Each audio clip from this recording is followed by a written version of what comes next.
चंदन का बाग। एक राजा जो बहुत परोपकारी था, उसके पास बहुत ही सुंदर और विशाल चंदन का बाग था, जिससे हर वर्ष हजारों रुपए का चंदन अन्य देशों को जाता, जिससे तेल और इत्र तैयार किए जाते थे।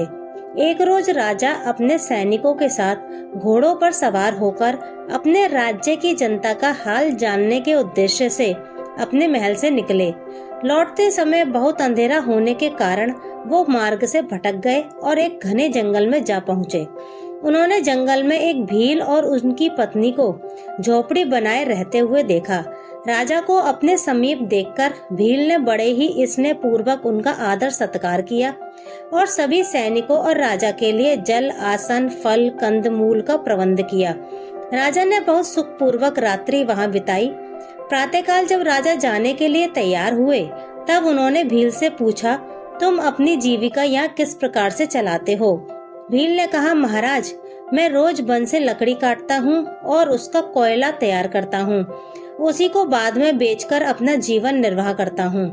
राजा ने कहा, हम तुमसे बहुत ही ज्यादा प्रसन्न हैं। यदि तुम हमारे नगर में चलकर रहो तो हमें बहुत प्रसन्नता होगी। भील ने कहा, महाराज, मुझे नगर का माहौल पसंद नहीं है। वन जीवन ही मुझे ज्यादा आनंददायी प्रतीत होता है। राजा ने कहा, ठीक है, हम अपना बहुत बड़ा चंदन का बाग तुमको देते हैं। वहीं जाकर तुम अपना जीवन निर्वाह करो। ये तुम्हारे लिए बहुत अच्छा रहेगा और यदि तुमने अच्छे ढंग से मेहनत की तो तुम्हारी आगे आने वाली पीढ़ियां भी उसी बगिया से सुख पूर्वक अपना जीवन निर्वाह करती रहेंगी। भील की खुशी का ठिकाना ना था। राजा की इस उदारता की सराहना करते हुए वह चंदन के बाग को चल दिया और वहीं पर अपनी कुटिया बनाकर रहने लगा। भील को चंदन के बाग में रहते हुए 1 वर्ष हो चुका था। राजा ने सोचा, क्यों ना आज चंदन के बाग की सैर कराऊं और अपने कृपा पात्र भील को भी वहां देखूं। अब तो वह बड़ा ही अमीर हो गया होगा। हजारों रुपए साल की आमदनी पाकर अब तो वह बड़े ही ठाट बाट से रहता होगा। राजा चंदन के बाग पर पहुंचकर देखते हैं कि पूरा चंदन का बाग उजड़ चुका है और कुछ ही पेड़ बचे हुए हैं। बाकी सब तरफ कोयले का खदान बन चुका है। राजा को भील से ऐसी उम्मीद नहीं थी। वो ये दृश्य देखकर बहुत दुखी हुए। उन्होंने थोड़ा आगे बढ़कर भील से पूछा, तुमने ये क्या कर दिया? बगिया कैसे उजड़ गई और तुम्हारी ऐसी दशा क्यों है? भील बोला, महाराज, आपका बहुत बहुत धन्यवाद कि आपने मुझे ये बाग दिया।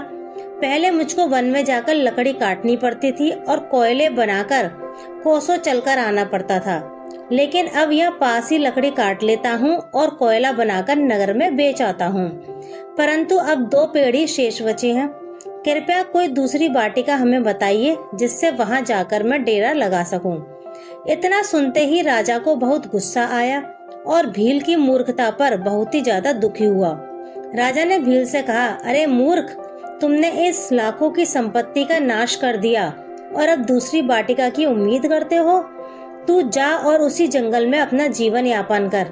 भील बोला, क्यों, क्या हुआ महाराज? मैंने क्या अपराध किया है? लकड़ियों को कोयले के सिवाय और किस कार्य में लाया जा सकता है? राजा ने कहा, अच्छा जाओ, इस बचे हुए वृक्ष में से एक छोटी सी लकड़ी काट लो और इसे बाजार में पंसारी के यहाँ बेच आओ। भील बाजार में पहुंचा और पंसारी को एक छोटी सी लकड़ी का टुकड़ा दिया। पंसारी ने लकड़ी के उचित दाम दिए। अब भील अपने पिछले किए हुए काम पर बहुत ज्यादा पछताने लगा। आज जरा सी लकड़ी ने उसे 1 दिन की पूरी कमाई उसके हाथ में रख दी थी और उसका समय भी बचा था।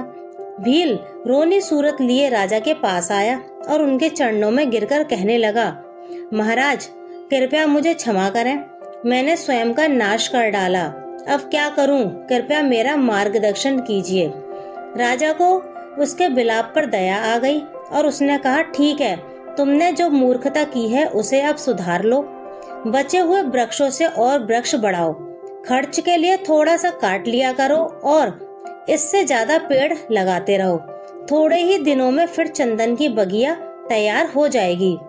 दोस्तों, हम सबका जीवन उस चंदन के बाग की तरह है और हमारी सांसें चंदन के वृक्ष के समान है। लेकिन बड़ी दुख की बात है कि हम अपने जीवन को अपने कीमत से बहुत कम आंक रहे हैं। हमें दोबारा मनुष्य रूपी चंदन का बाग नसीब नहीं होने वाला। इसलिए हमारे पास जितने भी श्वास रूपी पेड़ बचे हैं उनका भरपूर फायदा उठाना होगा और अपने जीवन को सफल बनाना होगा, ताकि हमें हर जन्म में चंदन बगिया अर्थात मनुष्य जीवन नसीब हो सके और इसके हर एक पेड़ का हम सफलतापूर्वक उपयोग कर सकें।